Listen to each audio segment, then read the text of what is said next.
মাসি নাড়ুগুলো হয়ে গেছে? হ্যাঁ, এই তো হয়ে গেছে, আর একটু বাকি আছে। আর কতক্ষণ লাগবে তোমার? জানো তো আজকে কত কাজ, তাড়াতাড়ি হাত চালাও।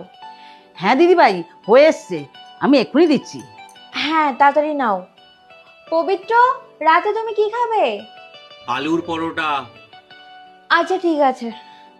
দিদিভাই, নাড়ু তৈরি হয়ে গেছে। বাহ, খুব সুন্দর হয়েছে। এই জন্যই তোমাকে আমি প্রত্যেক বছর নাড়ু তৈরি করতে বলি। আমার থেকে তুমি অনেক অনেক ভালো নাড়ু তৈরি করো। ওই যেটুকু পারি সেটুকু করেছি আর কি। ঠিক আছে, তুমি এসো তাহলে। উম, বলছি দিদিভাই, একটা কথা ছিল। কি বলবে তাড়াতাড়ি বলো। উম, বলছিলাম যে মানে কি বলবে তাড়াতাড়ি বলো। ও আচ্ছা, তুমি খাবার নিয়ে যাবে বলে বলছো তাই তো? আরে নিয়ে যাও না, এতে জিজ্ঞাসা করার কি আছে? না, আমি খাবারের কথা বলছি না। তাহলে? কাল থেকেই তো কালী পুজো, সব বাচ্চারা আনন্দ করবে, বাজি পোড়াবে, আর আমি আমার নাতিটাকে কিছুই কিনে দিতে পারিনি। তাই বলছিলাম যে উম, যদি কিছু টাকা দিতে। এই হলো তোমাদের সমস্যা। প্রত্যেক মাসে এমনিতেই তোমার মাইনের সাথে আমি 500 থেকে 1000 টাকা বেশি দিই, তাতেও তোমার হয় না। প্রত্যেক অনুষ্ঠানে তোমার কিছু না কিছু আমার কাছ থেকে চাইতেই হবে, তাই তো?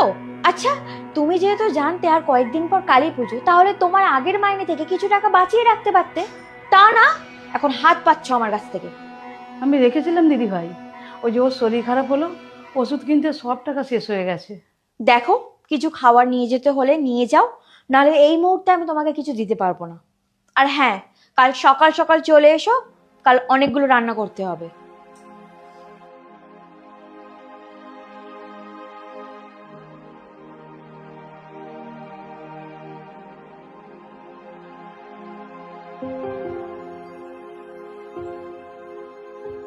ঠাম্মি ঠাম্মি, এবারের কালী পুজোয় আমাকে বাজি কিনে দিবে না? হ্যাঁ, কিনে দেবো তো।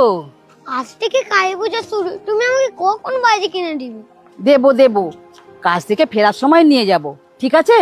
এখন চল তো, চ। এটা প্রথম দিন, এটা দ্বিতীয় দিন, আর এটা তৃতীয় দিন। মা, বুঝতেই পারছি না কোন দিন কোনটা দিয়ে শুরু করব। তোমার যেটা মন চায় তুমি সেটা আগে জ্বালো। ঠিক আছে মা। দীপ্ত, তুমি ঠিক করে নিয়েছো কোন দিন কোন বাজিটা পড়াবে? না, আমার এখনো বাজি কিনা হয়নি। ঠাম্মি বলেছে আমাকে যাওয়ার সময় বাজি কিনে দিবে, তারপর আমি সাজিয়ে রাখবো।